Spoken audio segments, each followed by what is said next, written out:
Today's adventure takes us to Biscayne National Park, where we explore the property and swing by the visitor center, climb aboard a historical cruise where we learn about the park and the influential people who shaped it. Make our way to Boca Chita Key, where we explore this magnificent island and visit the iconic Boca Chita Key Lighthouse.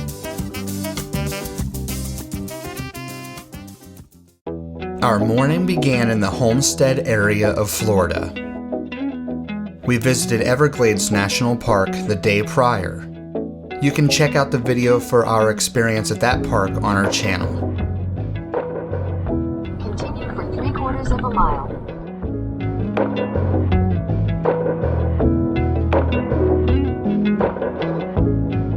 Biscayne National Park is located in southeastern Florida, just a short distance from Everglades National Park. Within sight of downtown Miami, yet worlds away, Biscayne protects a rare combination of aquamarine waters, emerald islands, and the northernmost portion of the third largest coral reef in the world.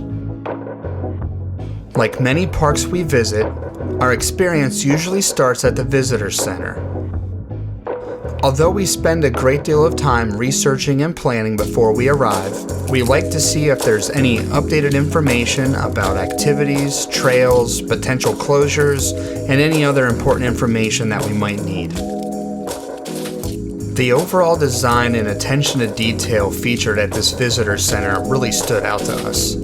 You really feel like you are entering a new realm as you are greeted by the sweeping aquatic life on the walls. As you head towards the bay, you'll see this great mosaic with the geographic coordinates of the park.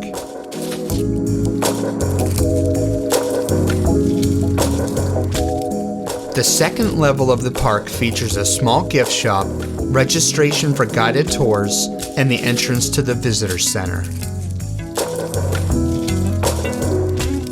Once inside, you will find a small museum providing information about the park's history, marine life, and various ecosystems.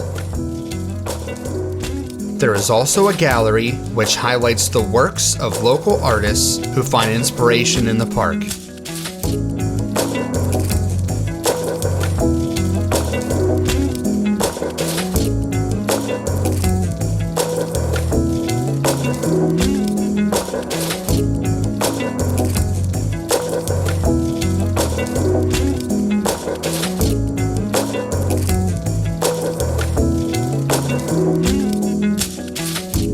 The second level offers beautiful elevated views of the bay and is a great place to relax in between activities.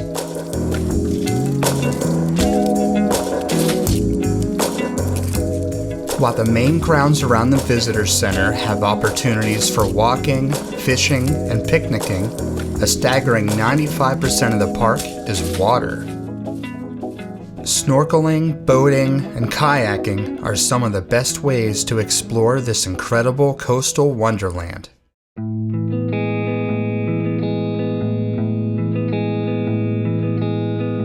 We opted to explore the park on a guided tour operated by the Biscayne National Park Institute.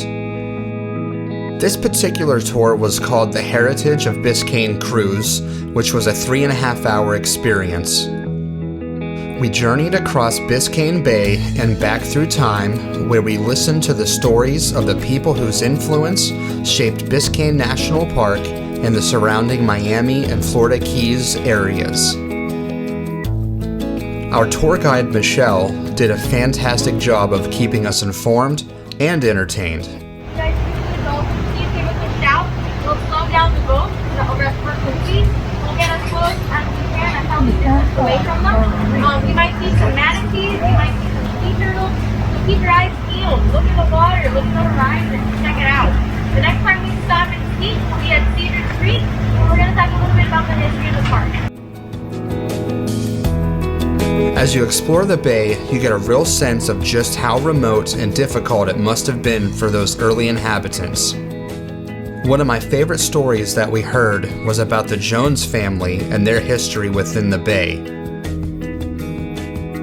Sir Lancelot Jones rose from humble beginnings as the son of a former slave to become one of the most important figures in the creation of Biscayne National Park.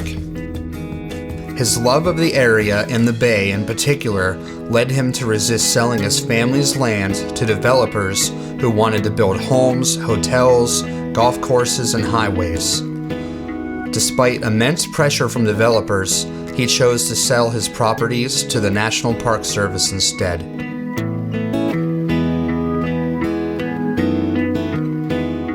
As we ventured further out into the bay, the water noticeably changed in color with distinct hues of green and turquoise.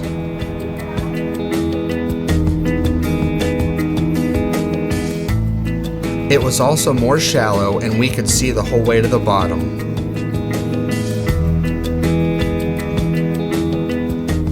While we didn't see any dolphins, sharks, or manatees on our trip, we did learn about some of the other wildlife who call this area home. Back, it's kind of like a plant. If you take a clipping from a plant, it will continue to grow. So back then, they began sponging, and they would just take the entire sponge. And if you take the whole sponge, there's nothing left to grow. So they had to stop doing that, and eventually they just resorted to farming on the island. In the distance, we began to catch our first glimpse of Boca Chita Key.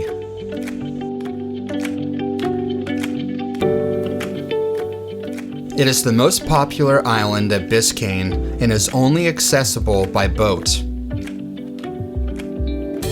It is a favorite stop for boaters, fishermen, or individuals just wanting to get out and enjoy the island.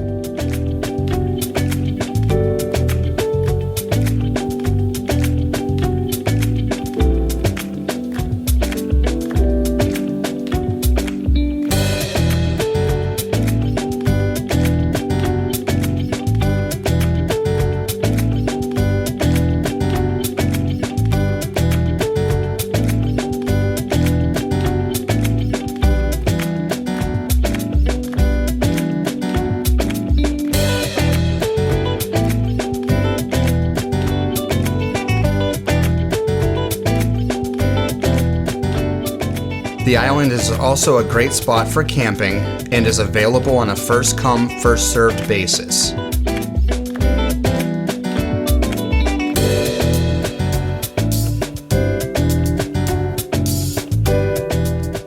The island also features a short hiking trail and other areas you can explore. The island's iconic 65-foot lighthouse was built by Mark C. Honeywell, who owned the island for several years in the late 1930s. If the name Honeywell sounds familiar, it's because it's the same Honeywell best known for the thermostat and other household products. The lighthouse is ornamental and was not designed to serve as a functioning navigation beacon.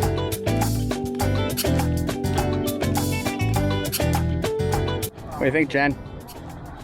Pretty. Sure is beautiful out here.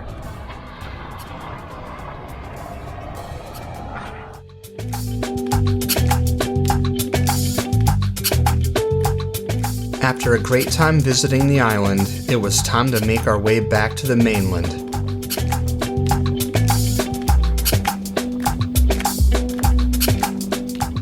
The trip back was much more wet and windy, but we didn't mind because it was just the cool-off we needed after our hot island visit. We had a fantastic experience during our time at Biscayne National Park. Thinking about the range of activities, biodiversity, beautiful waters, and fascinating history, Biscayne National Park truly is a coastal gem.